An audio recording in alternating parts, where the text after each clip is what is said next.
Merci, chers collègues. Merci aux organisateurs.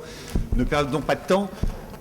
Je commencerai par un tout petit propos avant de dérouler les quelques points que j'ai à proposer à discussion. Mon petit propos contradictoire, c'est que j'ai entendu déjà 3 fois ce matin qu'il n'y avait pas assez de recherche sur la corruption, qu'on n'avait pas assez de documents, d'informations. J'ai absolument pas ce point de vue.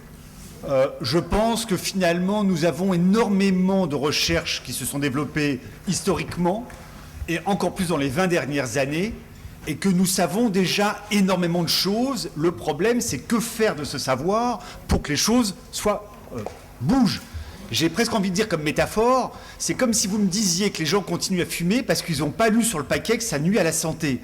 Je pense qu'on sait beaucoup de choses sur la corruption, on en connaît les mécanismes, on en connaît beaucoup de choses. On ne sait pas arrêter de fumer, c'est autre chose. C'est comme de demander à un fumeur pourquoi tu n'arrêtes pas de fumer, il sait que c'est pas bon, c'est pas pour ça qu'il s'est arrêté. Donc c'est important pour moi parce que d'un point de vue académique, surtout comme économiste du développement, je travaille surtout sur les pays en développement, il y a des centaines d'économistes qui publient dans les revues académiques des travaux sur la corruption. Je suis en accord, en désaccord, on n'est pas d'accord entre nous, on discute, mais ce n'est plus un sujet mal traité, dans les deux sens du terme, c'est un sujet extrêmement traité. Mais ce n'est pas parce que nous avons, d'une façon contradictoire entre nous, des recettes différentes, que ces recettes peuvent être appliquées ou sont applicables. La crédibilité d'une politique publique n'est pas liée au savoir académique. C'est une question politique et sociale, et c'est une autre affaire. Donc là, je suis un peu en porte-à-faux. Je pense qu'en lisant des gens que je fréquente depuis longtemps, parce qu'effectivement, on a dit aussi ce matin que le petit groupe qui travaillait, ça fait exactement 23 ans que j'ai commencé sur le sujet. Il y a le groupe, on va dire, des anciens, je suis un vieux sur le sujet, mais il y a plein de jeunes aussi qui démarrent, en tous les cas en économie du développement. 60% des gens qui publient sur la corruption ont moins de 35 ans aujourd'hui. Ils font d'ailleurs des choses qui ne m'intéressent pas forcément. Donc c'est d'une autre question. Bon, ça c'était, j'ai déjà perdu, puisque je m'arrêterai à 12h05 exactement, puisque j'ai dit 20 minutes.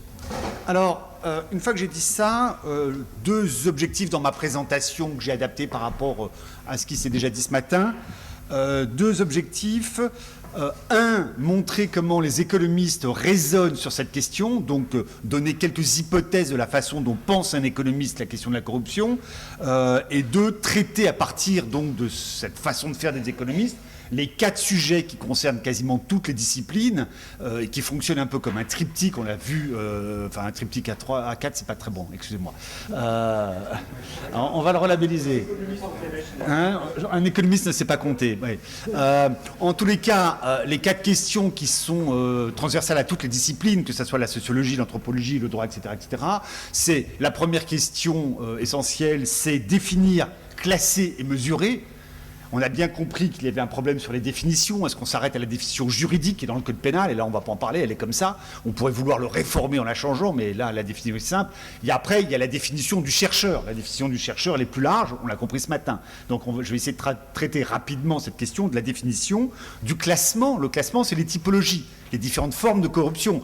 Ce matin, on a eu, par exemple, des statistiques. Je le dis par provocation avec le collègue qui va me... Mais la corruption, pour moi, même d'un point de vue juridique sur une incrimination, ça ne me dit rien si, pour un chercheur, on ne la classe pas en termes de petite, de grande, de montant, de plein de choses. Ça, c'est le classement. Et après, toujours sur ce premier agenda de recherche, la mesure.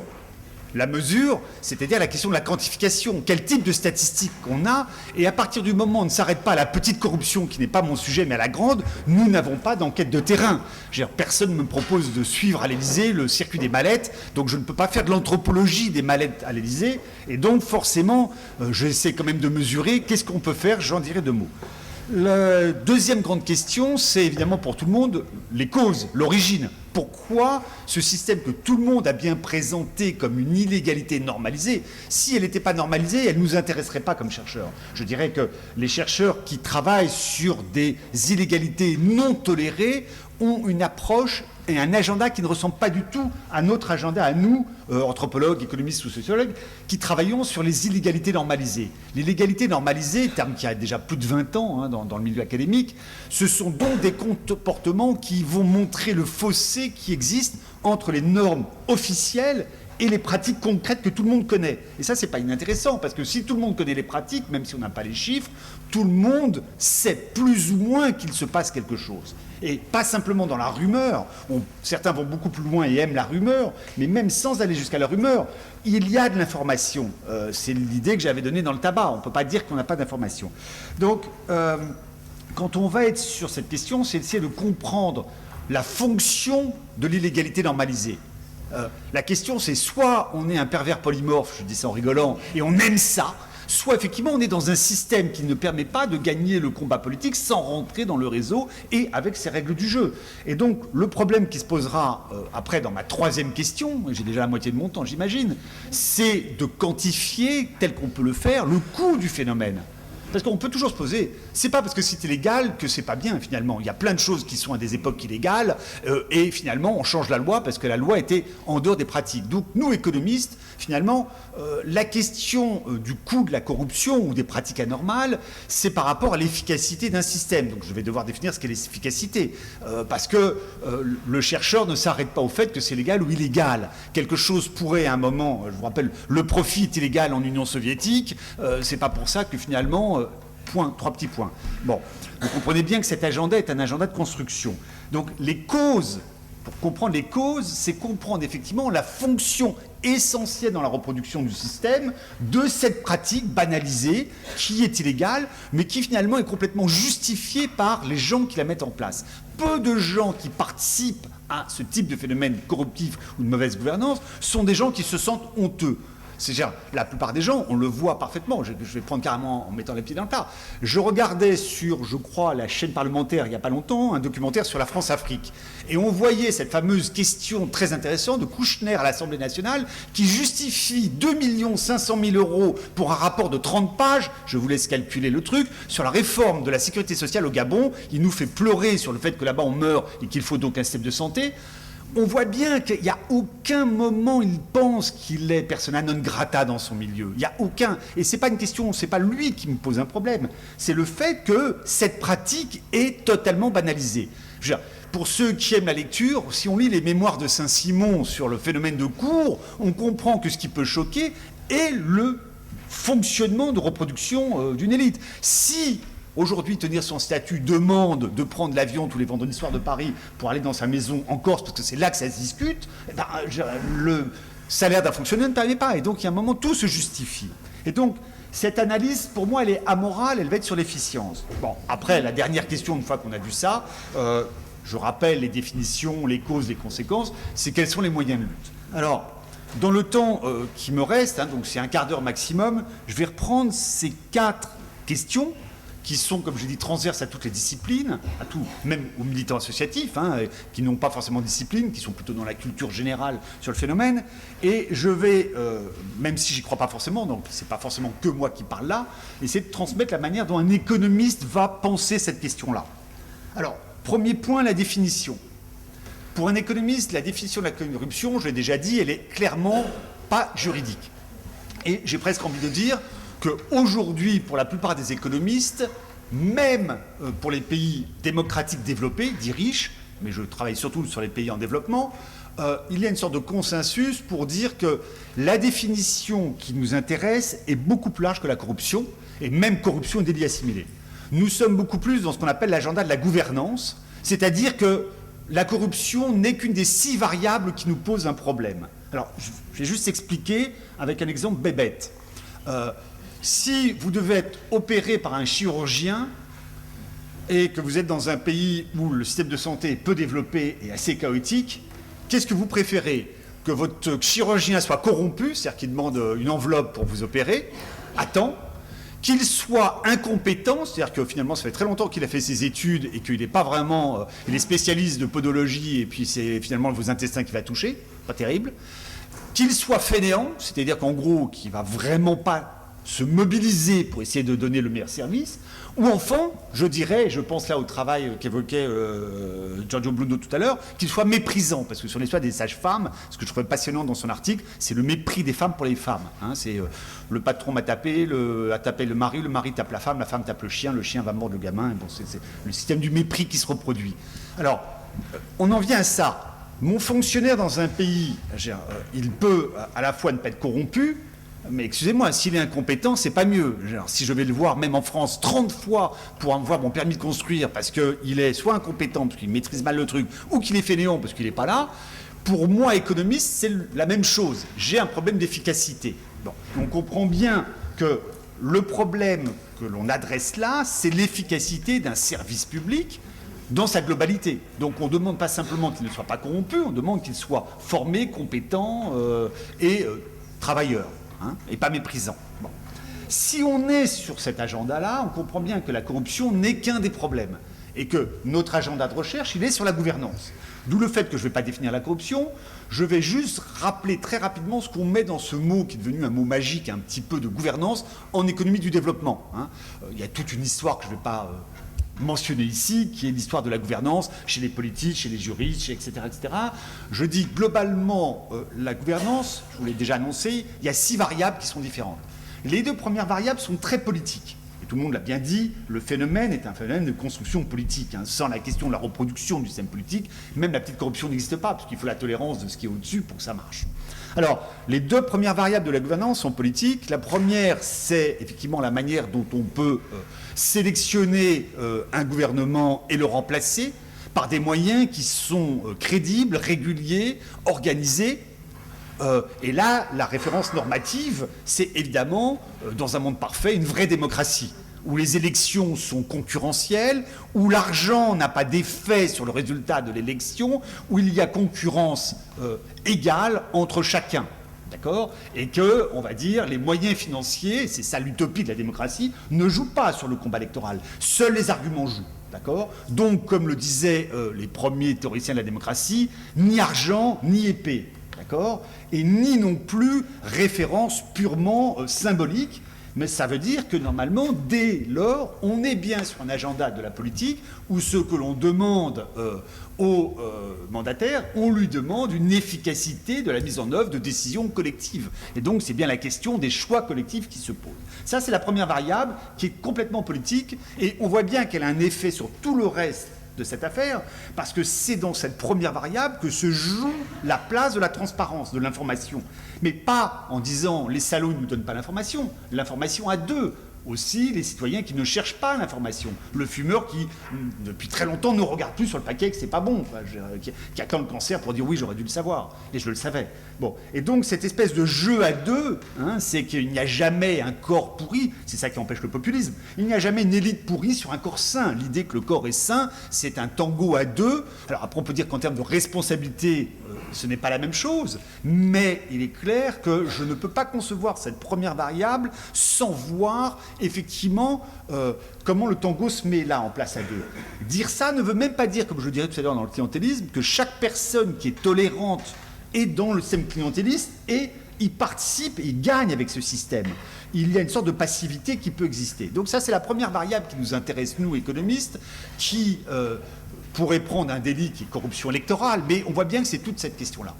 La deuxième variable, qui est peu importante en ce moment en Europe, mais qui peut exploser à d'autres moments ailleurs, c'est le fait, comme dans la transformation des institutions politiques, que les transformations, je veux dire quasiment constitutionnelles, pour les changements de culture radicale, que ces changements se fassent par délibération sans mobiliser la violence.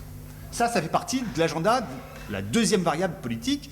Je vous rappelle qu'il y a énormément de pays où il n'y a pas de transformation sans violence, mais même on pourrait dire, à l'échelle française, beaucoup de pression, le fait qu'on n'arrive jamais à se faire entendre en France, on aller brûler 4 pneus sur une autoroute, c'est une forme. Alors là aussi, j'étais pas d'accord, quand tu disais qu'on ne s'occupe que de la petite délinquance et tout.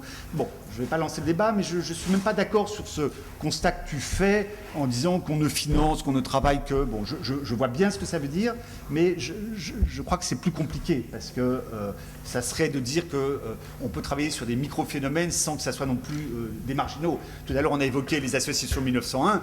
Moi, ça fait 25 ans que je dis comment ils ont fait les syndicats pour jamais aller faire contrôler leurs comptes, le financement des syndicats, dans les grandes entreprises, les comités d'entreprise. Le scandale n'est jamais sorti. Il y en a eu un qui a commencé sur le comité d'entreprise Air France à un moment, mais c'est sorti. Donc là, on voit bien je ne sais pas si les syndicalistes du comité d'entreprise de EDF sont des cols blancs. Enfin, sociologiquement, ce n'est pas des cols blancs pour moi. Donc, et je pense qu'elle... Bon. Donc on peut dire que là aussi, c'est pas que les cols blancs protégés, machin. Bon. Alors, je m'arrête, puisque c'est mon premier point. J'ai donné donc les deux premières variables qui étaient politiques. Les deux variables après de la gouvernance, elles sont totalement administratives. C'est la référence, comme tout à l'heure je parlais de la démocratie, de la transparence, d'une société saine de gens mobilisés, pas passifs, qui ne se font pas acheter, qui sont prêts à dépenser du temps pour militer, s'organiser, pour faire des choses, de ne pas déléguer à tout le monde la chose publique. Dans la deuxième, on est dans l'idéal weberien d'une administration, d'accord ? Sergio Lono l'a dit tout à l'heure, c'est l'idéal weberien. Le rapport est impersonnel, il est efficace, etc. Donc, on voit bien là que dans ce modèle de gouvernance, il faudrait que les fonctionnaires soient recrutés au mérite, soient contrôlés, soient reformés, parce qu'on peut ne plus être formé au bout de 10 ans, etc. Et c'est bien la question de l'efficacité. Alors, ce deuxième point est plus important pour dissocier la corruption dans les pays riches et dans les pays pauvres. On voit bien que dans les pays pauvres, on a massivement une petite corruption administrative par question de salaire, par question de pénurie, par question de manque de budget, alors que dans les pays développés, la petite corruption, je dirais, de la petite fonction publique est beaucoup moins importante, où elle est dans certains secteurs très circonscrits, mais elle n'est pas globalisée. Bon, je n'ai jamais eu à payer une amende à un feu rouge à Paris, alors qu'à Casablanca, où je vais régulièrement, on me demande. Et c'est fini, d'ailleurs, ça serait intéressant après, comment effectivement la petite corruption de la police a arrêté dans les grandes villes au Maroc, sur les feux rouges. Et donc, dans cette logique, on voit bien qu'on a cet agenda de la réforme administrative, qui posera la question que si c'est ça le problème, si c'est une question de culture administrative, c'est pas la même chose. Si c'est une question aussi de manque de compétences, de manque de salaire, c'est pas forcément qu'une question de corruption. Donc, c'est la troisième variable dont j'ai parlé.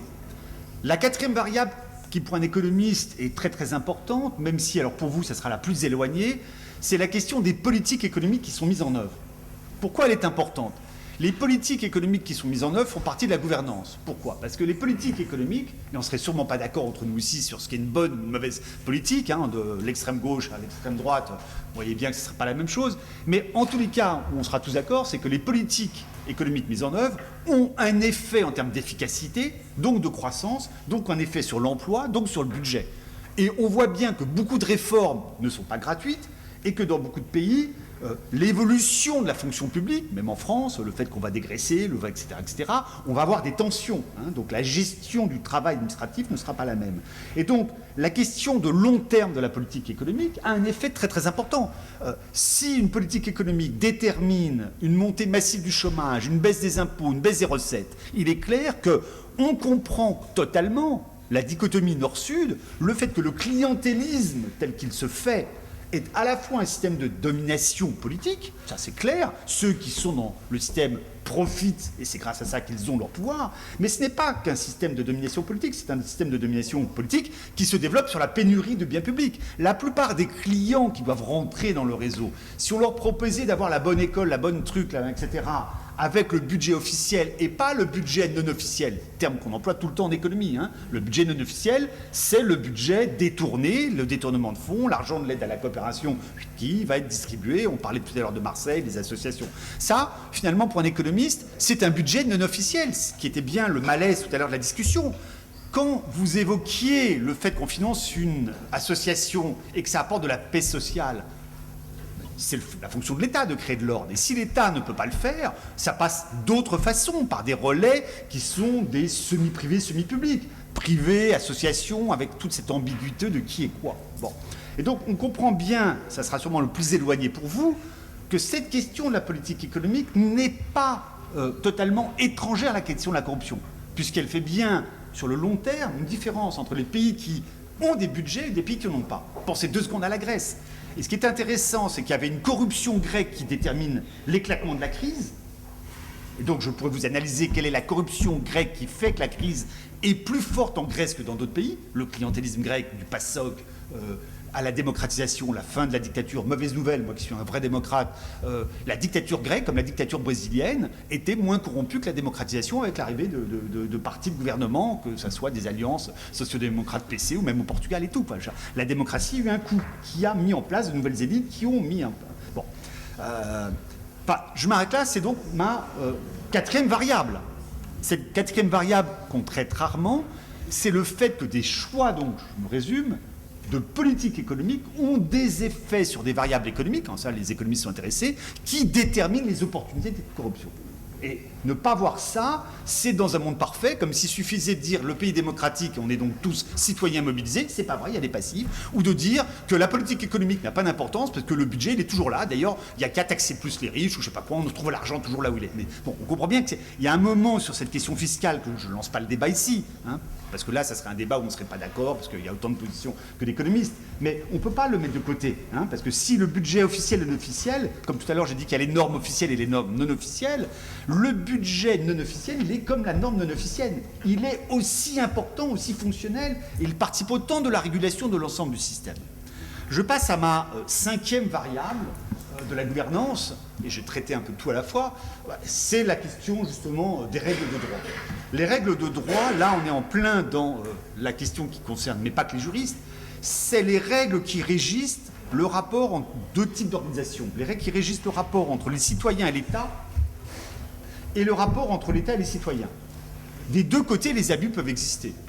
Dit autrement, il y a des pays où c'est l'État qui ponctionne d'une façon illégale les citoyens, d'accord, où il y a des capacités de coercition, des menaces. Je pense à des pays au bord de la guerre civile, où il y a des groupes, alors ça peut être des classes, ça peut être des groupes de religion, ça peut être des régions, mais on voit bien qu'il y a une extraction, il y a une prédation de l'appareil d'État sur la société telle qu'elle est, les riches, les pauvres, n'importe quoi. Donc ça, c'est un premier type de rapport qui est entre l'État et les citoyens. Mais on peut renverser en disant il y a aussi l'interaction entre la société telle qu'elle est et l'État. On voit bien que si je prends le cas, et très bête, je vais très vite, je ne suis pas sérieux en 20 minutes, je parle un peu comme à la télé. Si je regarde le rapport de la mafia, il est quand même difficile de dire que l'interpénétration signifie que là, c'est une partie de la société telle qu'elle est, qui contrôle, qui est capable de finalement donner des injonctions. Donc on voit bien que ce rapport de force entre État et organisation sociale, je ne dis pas société civile, pose toute la question du rapport global de l'état de droit. Et selon les pays, selon les régions, le rapport est très très différent. On voit bien, et que c'est pour ça que des statistiques nationales ne sont pas toujours intéressantes, mais ce rapport, tel que je l'entends, il n'est pas le même à Strasbourg et à Marseille. Le rapport qu'il y a, j'ai même pas évoqué effectivement la question des organisations criminelles, définition qui ne sera évidemment pas consensuelle, mais on a bien donc cette cinquième variable. Et je m'arrête, la sixième variable de la gouvernance, c'est la corruption. C'est incroyable, c'est la corruption, la sixième.